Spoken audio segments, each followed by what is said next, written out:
Olá, sejam muito bem-vindos a mais um episódio do Mediunidade Sem Mistérios.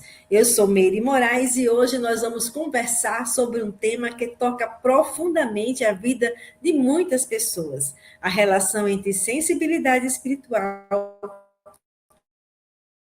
e ansiedade. Diz você já teve a sensação de ser uma espécie de esponja emocional?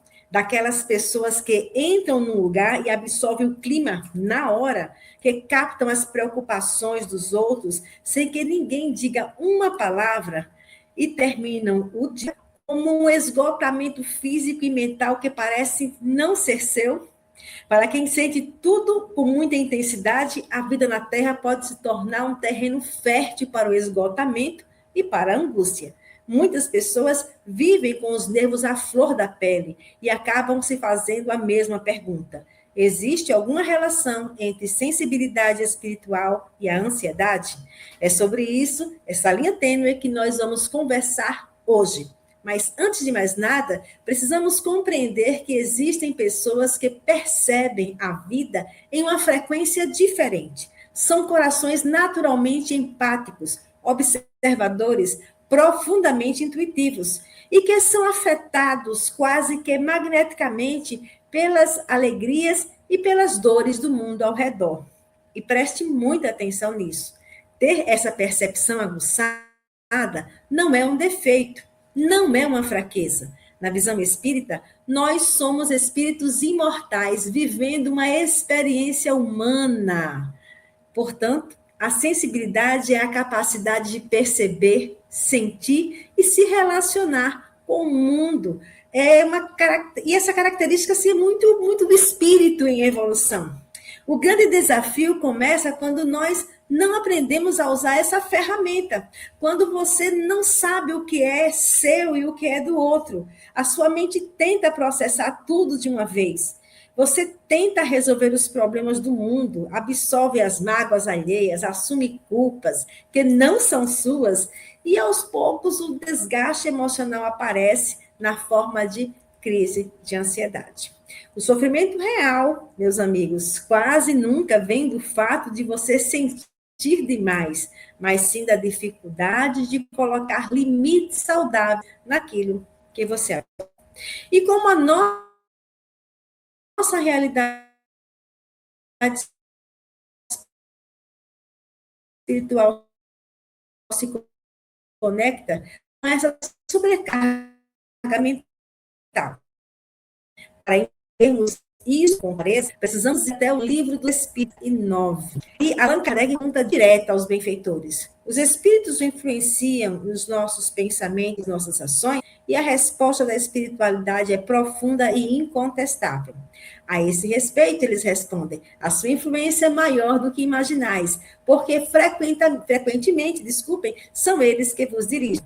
Mas preste muita atenção na lógica racional da doutrina espírita. Os espíritos não criam a ansiedade do nada. Eles não têm esse poder. O intercâmbio invisível funciona por sintonia e atração.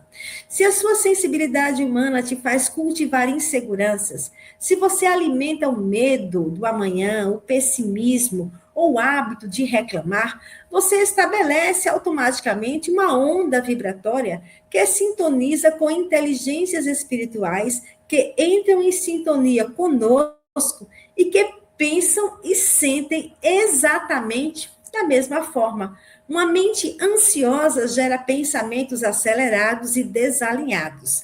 E esses pensamentos funcionam como um convite silencioso para que influências espirituais compatíveis com esse estado emocional se aproximem de você.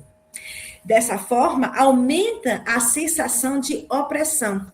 Por isso, nem toda ansiedade é fruto de um ataque espiritual direto, mas toda ansiedade prolongada pode dificultar a manutenção do nosso equilíbrio emocional e espiritual. É justamente por causa dessa linha tão sutil que o Espiritismo sempre nos convida ao bom senso e ao equilíbrio. Nós precisamos evitar a armadilha dos extremos. O que é isso? É o perigo de querermos espiritualizar absolutamente tudo o que nos acontece. Se a pessoa sente uma palpitação, um aperto no peito, uma crise de pânico e imediatamente corre para dizer que é pressentimento, mediunidade ou até uma obsessão, ela está cometendo um equívoco perigoso. Lá no Evangelho segundo o Espiritismo, no capítulo 5, ao analisar as causas das aflições, a espiritualidade deixa claro que a maioria das nossas dores atuais nasce das nossas próprias escolhas imediatas, da nossa rebeldia em não aceitar o presente e do orgulho de querer controlar o nosso futuro. Muitas vezes, a ansiedade pode ser compreendida como um excesso de futuro pesando na nossa mente nos dias atuais. Antes de buscarmos causas místicas, precisamos lembrar que o nosso corpo físico e a nossa mente sofrem com o estresse, com os traumas não resolvidos e com o cansaço. Tratar a ansiedade exige maturidade para compreender que a medicina e a psicologia caminham de mãos dadas com a espiritualidade. Deus colocou a ciência na Terra para curar o corpo e a fé para iluminar a alma. Então, se você se identificou com essa condição de esponja, como virar essa chave e encontrar a serenidade? O segredo está em transformar a sensibilidade em bússola e não em fardo. Mais uma vez, o Evangelho segundo o Espiritismo, só que no capítulo 17, Instruções dos Espíritos, eles nos trazem uma lição preciosa sobre o cuidado que devemos ter com o corpo e com o espírito. Cuidar da alma significa vigiar a qualidade dos nossos pensamentos logo nas primeiras horas do dia. Significa usar-se sincera, não com um pedido de socorro desesperado, mas como uma oportunidade de renovação íntima e fortalecimento espiritual. E cuidar do espírito também significa aprender a dizer não. Aprender que você não é o salvador do mundo, que você pode acolher a dor de alguém com amor, sem precisar absolver aquela dor como se ela fosse sua. Quando você eleva o seu padrão moral e se envolve no trabalho do bem e da caridade, a sua vibração muda. Aquela sensibilidade que antes te levava à angústia dos ambientes, passa a te conectar com as intuições dos bons espíritos, que te intuem no caminho da paz e das soluções das questões dos problemas. Aprender a lidar com os sentimentos é a grande tarefa da nossa atual encarnação. Portanto, se o seu coração anda acelerado, mude a pergunta de ordem. Não se questione mais, por que eu sofro e sinto tanto? Passe a se perguntar o que eu posso fazer a partir de agora, para governar e proteger o que eu sinto. A espiritualidade com os pés no chão não alimenta medo e nem aumenta a confusão. Ela derrama a clareza, promove a autorresponsabilidade e constrói a verdadeira paz interior. Você é o senhor da sua atmosfera mental. Cuide bem dela.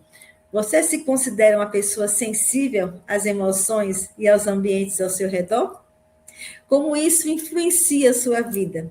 Deixa teu relato aqui embaixo nos comentários. A sua história pode ser o farol que vai clarear a dúvida de outra pessoa que está assistindo ao nosso canal. Deixe também o seu gostei se essa reflexão tocou o seu coração. E se inscreva no canal da nossa Fraternidade Espírita Chico Xavier. Compartilhe também esse episódio com aquele amigo querido que vive com os nervos à flor da pele e precisa desse abraço em forma de esclarecimento. Nossos encontros são sempre às quartas-feiras, às 19 horas. Que os bons espíritos abençoem a sua mente e tragam serenidade para os seus dias. Muito obrigada, muita paz e até o próximo episódio.